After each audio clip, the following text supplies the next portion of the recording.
আমার বলার দায়িত্ব আমি বলে গেলাম, আপনি গুগান, ঠিক আছে নি?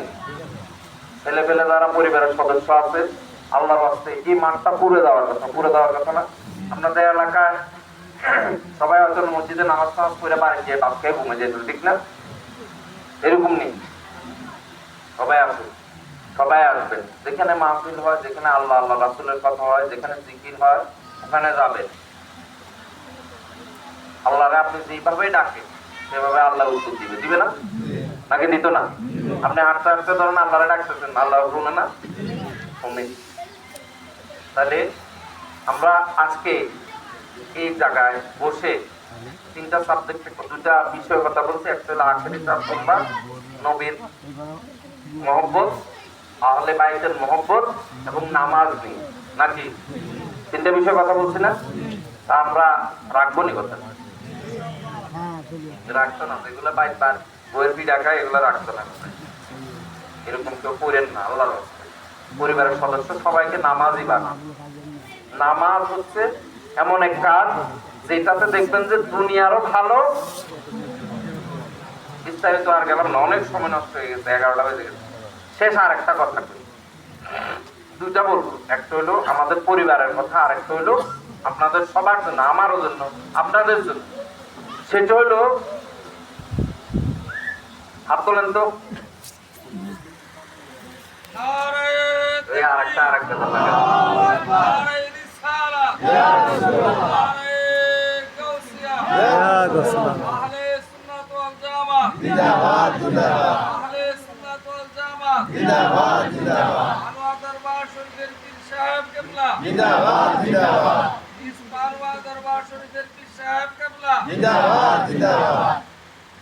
আপনারা হাত তোলেন, আমি ওনার স্লোগান দেওয়ার লেগে হাত দিই। তোলেন।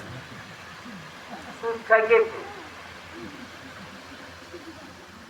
সুদ খায় কে কে?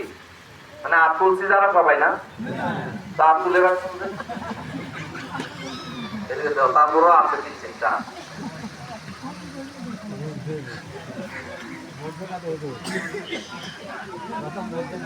শোনেন, আমাদের দেশের থেকে, আমার এটা ব্যক্তিগত একটা মত বা ব্যক্তিগত একটা নিজের একটা পর্যালোচনার কথা বলছি, অন্যভাবে নিয়েন না। আমরা দেশের প্রত্যেকটা শ্রেণীর মানুষ আগেরকার মানুষের সাইতে প্রচুর মাথা তেরা, মানে রক তেরা বলে, বা যেটা আমরা গ্রাম্য ভাষায় যেটা বলি, মানে রক তেরা বলি না, রক তেরা বা গাছ তেরা এরকম কথা বলি না। প্রত্যেকটা শ্রেণীর লোক হচ্ছে এখন এই গাছ তেরা, রক তেরা, মানে গরম হয়ে যায় কিছু না কিছু হইলে এমন স্যার দেখাইতেছে মনে হচ্ছে কি জানি কি হয়ে গেছে, আসলে কিচ্ছু হয়নি।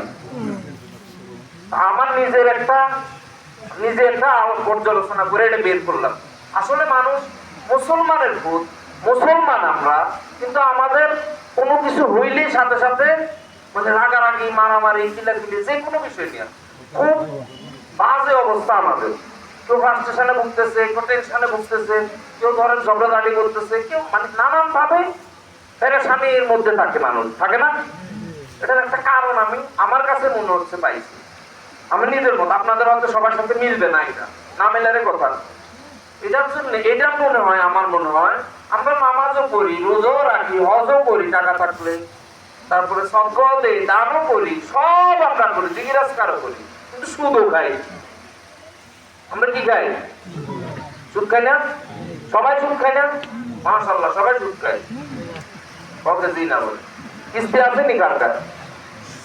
কিস্তি দেয় না, কিস্তি নেই না, কিস্তি সাক্ষী হয় না, তো সবাই একই করতে হইলো, বুঝেন নাই? সুদ খাইও, দেইও, নেইও, তারপরে লেখিও, সাক্ষীও, তারপরে আরেকজনের জামিনদারও হই না, তো সবাই তো সমানে, উত্তর বস্তা হালাল নেই, তো আমরা খাই না কাজ, কিন্তু আমরা সুদ খাই। আমরা কি খাই? উত্তর বস্ত। কিন্তু আমরা আরো খারাপ যদি বলি, আরো খারাপ একটা শব্দ আছে, আছে না? এটার গোস্ত হারাম, এটার গোস্ত হারাম, কিন্তু আমরা সুদ খাই। অঙ্কর সুদ কই খাই? আমি তো সুদ খাই না, আমি কি টাকা আছে নি? আমি তো কিস্তি না চালাই, ত্যাগে দইল। জীবনেও পরিবারের ভিতরে কোনো শান্তি আসবে না, কোনো সময় শান্তি আসবে না, কিয়ামত পর্যন্ত শান্তি আসবে না। যে ঘরে কিস্তি ঢুকছে, সুদ ঢুকছে, সুদ দিতেছেন, নিতেছেন, সাক্ষী হইতেছেন, লিখতেছেন, ওই জামিনদার হইতেছেন, যা খুশি করেন, যেটা ইচ্ছা করেন, জিন্দগিতেও শান্তি ঘরের ভিতরে থাকবে। নামাজ